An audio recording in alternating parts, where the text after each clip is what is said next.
Thank you. Good evening, everyone, and welcome to the earning conference call for Sutlej Textiles and Industries for the first quarter ended 30th June 2023. I trust that you are all doing well. With me on the call today is Mr. S.K. Khandelia, advisor of Sutlej Textiles and Industries Limited, and Stellar IR Advisors, our investor relationship team. We have already uploaded the investor presentation and hope everyone has had an opportunity to go through the same. Let me start the call by giving you the financial highlights of the quarter gone by, after which Khandelia ji will fill you in with the business highlights as well as the industry highlights for the quarter ended 30th June. We have had yet another quarter where the overall demand-supply scenario has remained muted on the back of the global and domestic conditions. Most of our global markets are currently still recovering from an inflation-induced economic stress. I would also like to highlight that an year-on-year comparison is strictly not fair, since the textile sector and in particular spinning industry has been facing challenging times since Q2 FY2023. Prior to this period, the business environment for the sector was extremely buoyant. Now for Q1 FY24, our consolidated total income came in at 711 crores, which was 17% lower than Q1 FY23, which was on account of decline in demand. Gross profit stood at 282 crores, which was lower by 37% on year-on-year basis. Gross margin for the quarter stood at 39.67%, which is lower on year-on-year basis. However, has improved by 45 basis points compared to immediate previous quarter, Q4 FY23. EBITDA for the quarter was rupees 5 crores as against 34 crores in Q4 FY23. As we have been updating you, our efforts at strengthening our balance sheet still continues. During the quarter, we have reduced our debt by 7 crores from 944 crores as against 951 crores in FY23. Our current debt-equity ratio continues to stay below 1 and currently stands at 0.87. Those were my opening remarks. I now request Khandelia ji to please take it forward with the business and industry updates. Thank you, Rajiv, and thank you all for joining us today on this earnings conference call. As you may be aware, the textile sector in general and spinning industry in particular has been witnessing subdued consumer demand in domestic as well as in export markets. Since the second half of FY23, on account of high inflation and recessionary pressures in North America and Europe, creating severe demand-supply mismatch in exports as well as domestic markets, putting pressure on realizations and margins, and also leading to higher inventories with the mills as well as in pipeline up to retailers. The entire spinning industry is badly impacted, and we are no exception to it. Another thing that added to our wage is that we used to run about 1/3 of our total spinning capacity for highly value-added and profitable specialty cotton and cotton blended dyed and melange yarns, meant exclusively for garment exporters in the country and for overseas markets. Besides, we used to have exports of highly value-added and profitable synthetic and blended yarns in our total portfolio of exports. However, as stated above, due to inflation and recessionary pressure in US and UK, the overall exports of garments and other textile items from the country has been declining. In June quarter, it has shrunk by 11% compared to previous year. Consequently, we have been forced to run spindles on low margin grey and other yarns. However, now it is heartening to note that we are seeing some trend reversal. Global retailers are continuing their efforts to reduce their inventory levels and are likely to start giving orders from the beginning of second half of this fiscal for their summer oblique spin collections. We also expect demand to improve to some extent in ensuing months on account of festive season for the domestic demand. I give you some of the figures that US imports of apparel, U.S. import, U.S. global imports of apparel is down by 24%. European imports of global apparel is 22%. UK is down by 24%. So you can see that in such scenario, it is definitely the markets have been under pressure. When I said that the retailers are adjusting their inventory, are trying to reduce their inventory, again a figure, the US apparel store sales is up 6% in June as compared to previous year. UK apparel store sales 6% up than by 2022. And as we said, our July exports of apparel is down by 20% compared to June 22. No, sorry, it is of the June. I think here it is written, it is the entire textile item. Okay. Apparel exports in which our lot of yarn goes is down by 20% compared to June 22 in June 23. Similarly, 14% compared to same period last year, July, this. Indian apparel exports in 2023 might remain in US dollar 14.8-15.5 billion range, which is much lower than earlier years.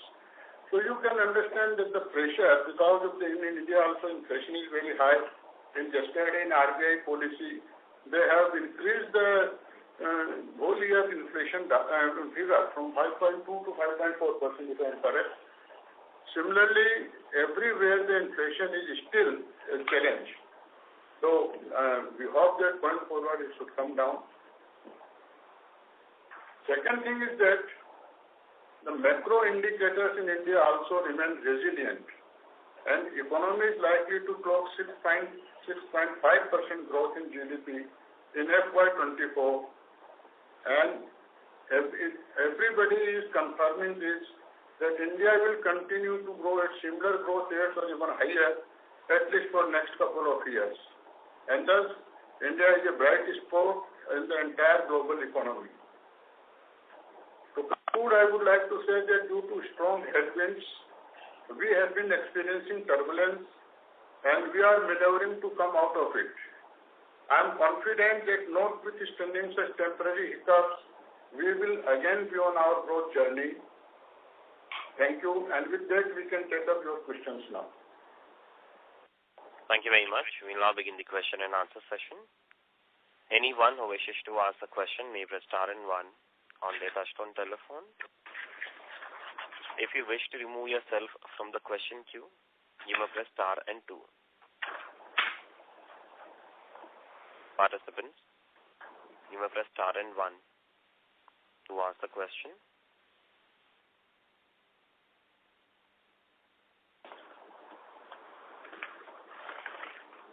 The first question is from the line of Hari Kumar, individual investor.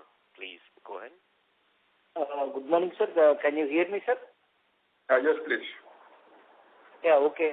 Can you please throw some light on ASM, sir, American Silk Mills? And second question, sir, regarding our specialized yarns, like we are supposed to be less affected and compared to the commodity yarn players. But still we are affected. What is the reason, sir? Yeah. Can you please repeat your first question? Throw some light on American Silk Mills, like our US subsidiary. American Silk Mill. Oh, I see. You see, first I take up the second question first, which is of the larger volume and other things, and which, as you said, that the niche products should be impacted less. So there I would like to say that as I mentioned, that our specialty product, which is the specialty melange and dyed cotton and cotton blended yarn, goes to the garmenters in India who manufacture the garment and they export it. And majority of the export is to European Union and US. Since their demand there, as I have given the figures, that the demand there is so subdued that the overall exports has shrunk like anything. And whenever there is such type of things, they don't want specialty, they want only commodity. And that is where that in such unusual situations, the specialty yarn was impacted more. Similarly, in our exports of such yarn, the same situation comes there when the retailers are full of the inventories, and naturally from wherever they want the garments, ultimately our yarn is going to different countries. They are not buying the garments, and that is the reason that this particular type, this cannot go in the commodity. This has to go on the value-added products. So because of such high inflation, people don't have money to buy high-end products. And that is why this has impacted much to us as compared to the commodity players. Because our margin was high, so that margin is not there. In commodity, we are still making. So we are like other herd. Everybody in commodity, and we have also come to the commodity. Otherwise, we always used to set ourselves apart from the we were different. We have always been telling we are different. We are not like the normal spinner.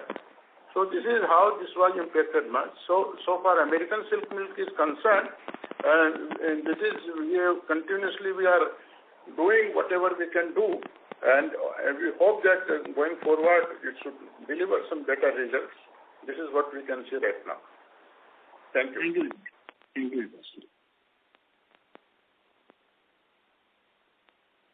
Thank you. Participants, you may press star and 1 to ask the question.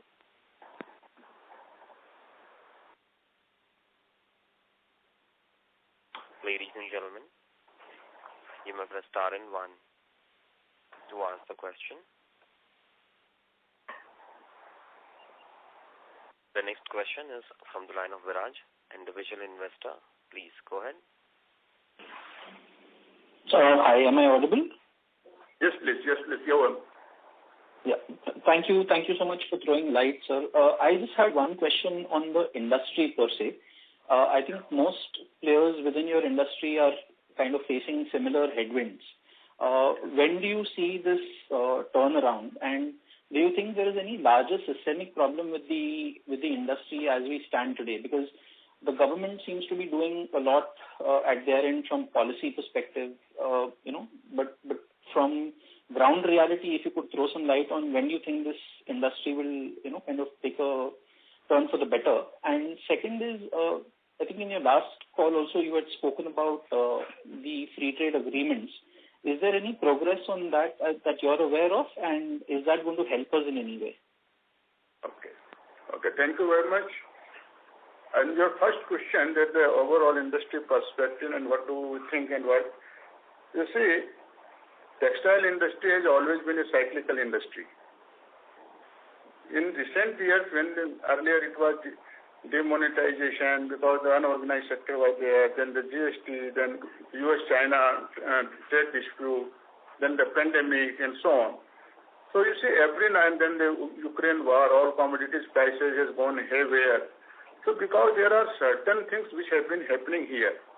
Second thing, because of government initiatives and many state governments giving lot of incentives, lot of capacity just come up without taking into account demand and supply. So that is how all the time there is always supply pressure. This is the one part, because the demand is not increasing with the rate with which the spendage has increased. Second thing is that since the pandemic, everything has inflation rate has been so high. As you see, the RBI interest rate has gone up so high, which not used to be like that.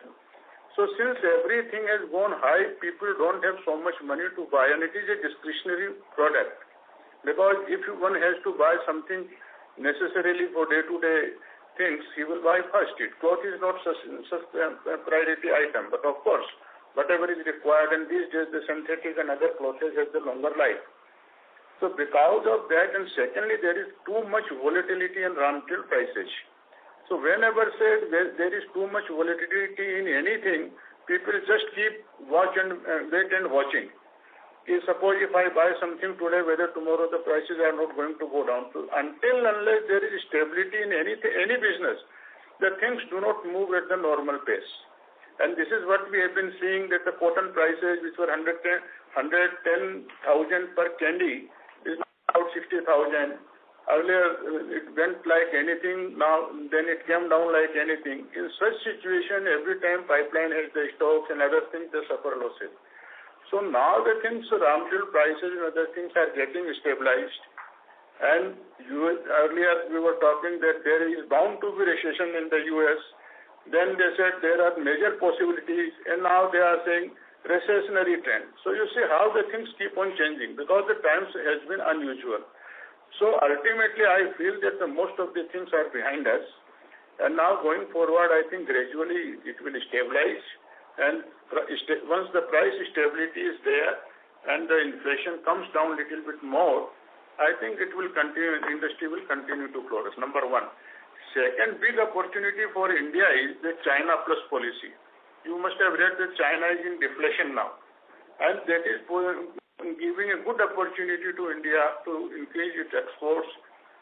Besides, everybody in foreign countries want China, one policy. They are looking for the larger capacities here. But since they themselves were in trouble because of their energy crisis, you have seen because of Ukraine, how much fuel cost went, their gas price and all that. So when they come back in normal level, they don't have any other choices except 2-3 countries. So India is a bright spot because India has a stable economy. We are continuously growing. So with those type of things, I think that going forward, textile industry will have a bright future. Our GDP growth is bound to be continuously 6.5, 7.5, something like that. Today morning, I was reading somewhere that for years to come, and everybody knows that India is a bright spot in world economy. Secondly, we have such about 1.4 billion population. Even that requirement is so high, but it is tapered down temporarily because of inflation and other factors. And because people lost a lot of money in pandemic on treatment and all those type of things. They lost their whatever money they have saved for the rainy days. So first of all, they are again building their coffers. So all these things are a little bit behind us, and I am very much hopeful from next financial year or so. Textile industry will again be in a pink. This is the only question. FTA, if there is any. FTA, yes. I tell you about the FTA. Government of India is pursuing hard.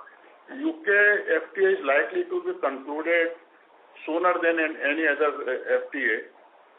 Besides, with the other countries also, because Government of India wants that India's export should grow. This is the labor-oriented industry, provides a lot of employment.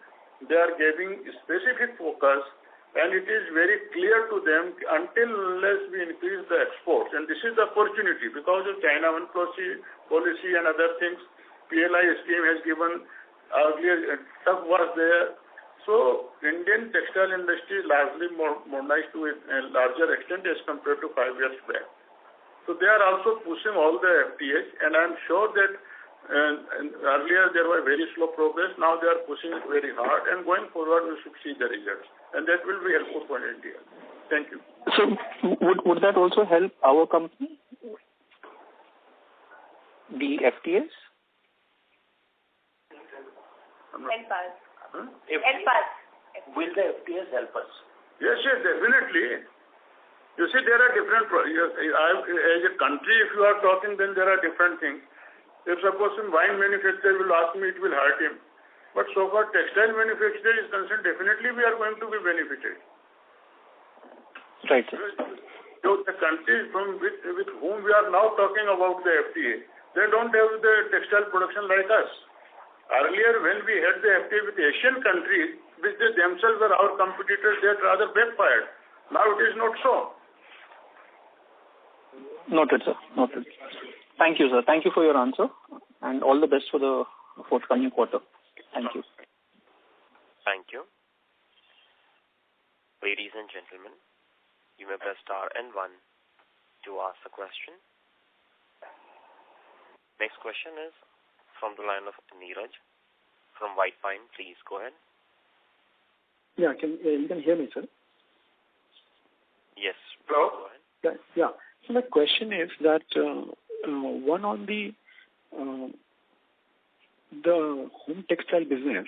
Can you tell us what was the capacity utilization for the quarter? It may be, I think, let me check. 8.9.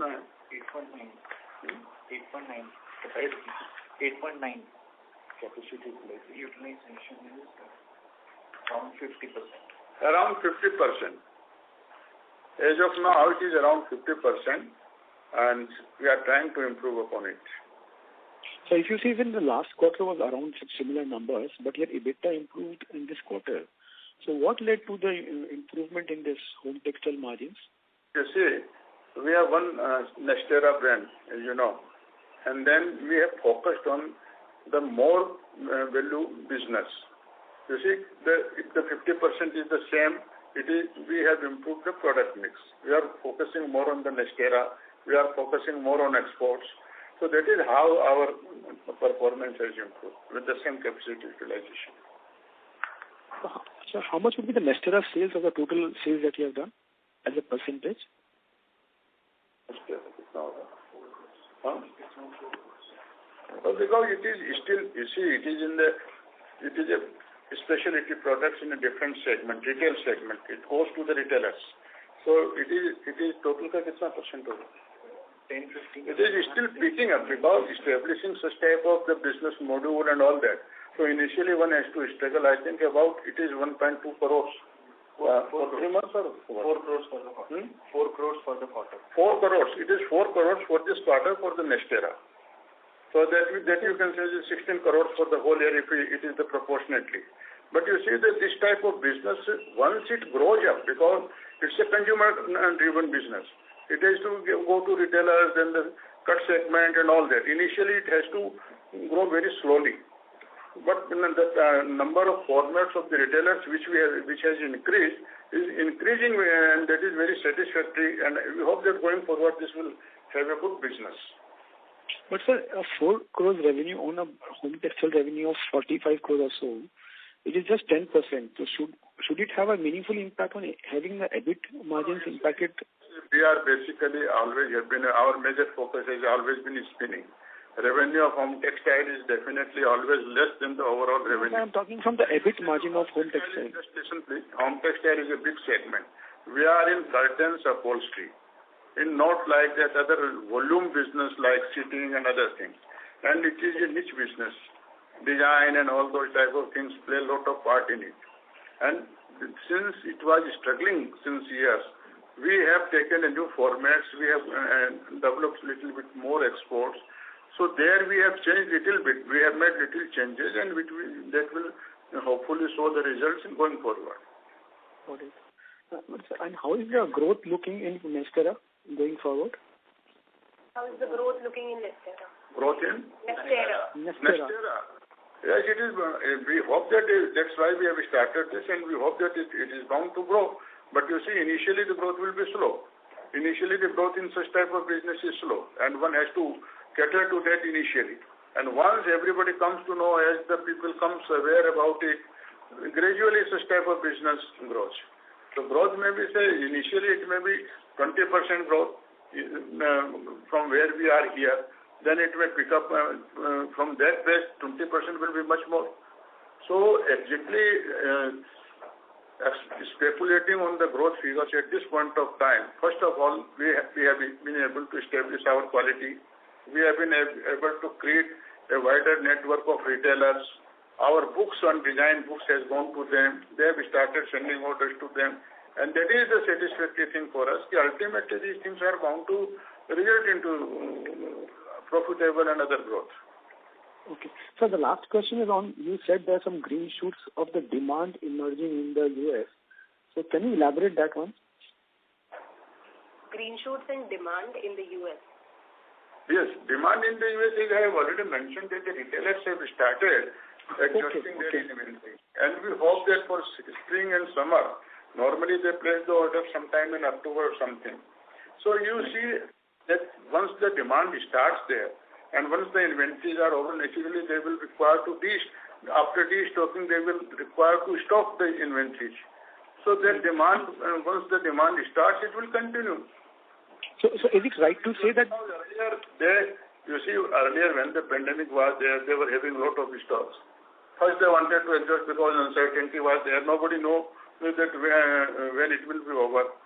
Then something pent-up demand came. Then they further stopped that, okay, everything is now okay, they stopped. But demand petered out. So now they are first adjusting. In uncertainty, nobody wants to keep stocks. Now they see that things are getting normal.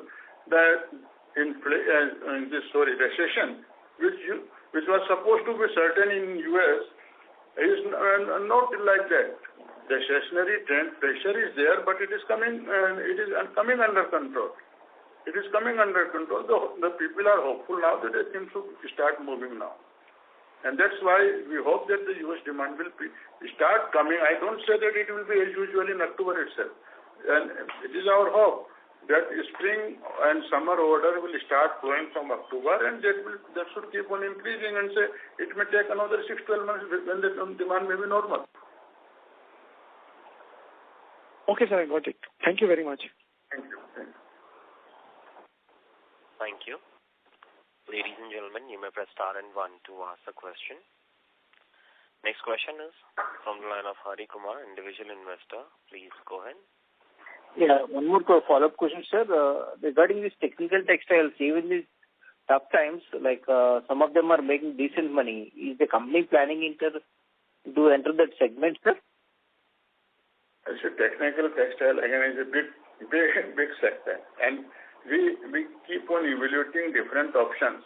Earlier we had evaluated sportswear, and we were thinking about that also, but pandemic came in. So we always keep on evaluating the opportunities, but since overall market conditions are so bad, so temporarily there is a setback. But we keep on evaluating, so we have, technical textile is one of the areas in which we are focusing. Thank you. Thank you. Participants, you may press star and 1 to ask the question. Ladies and gentlemen, you may press star and 1 to ask the question.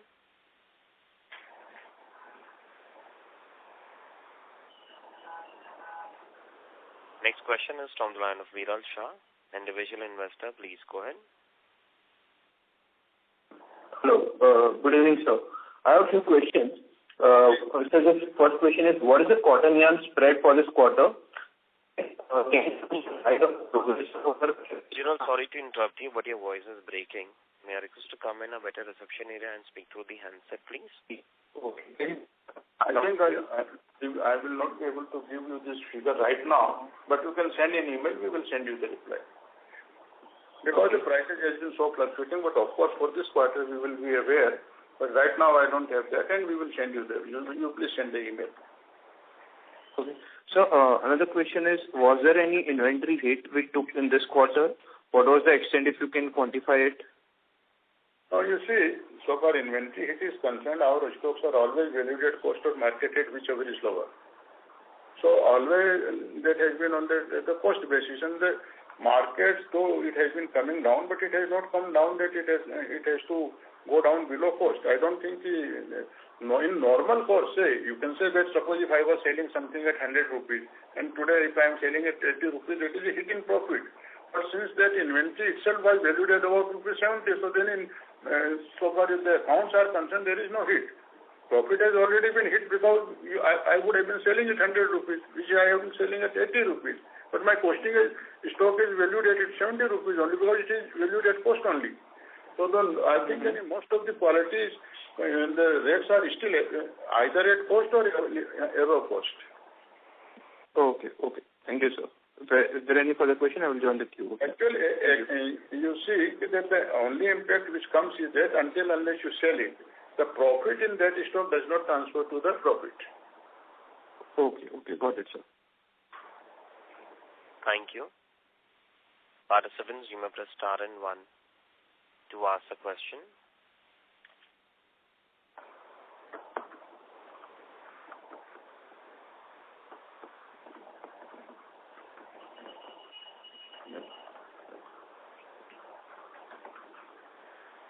Ladies and gentlemen, you you may press star and one to ask a question.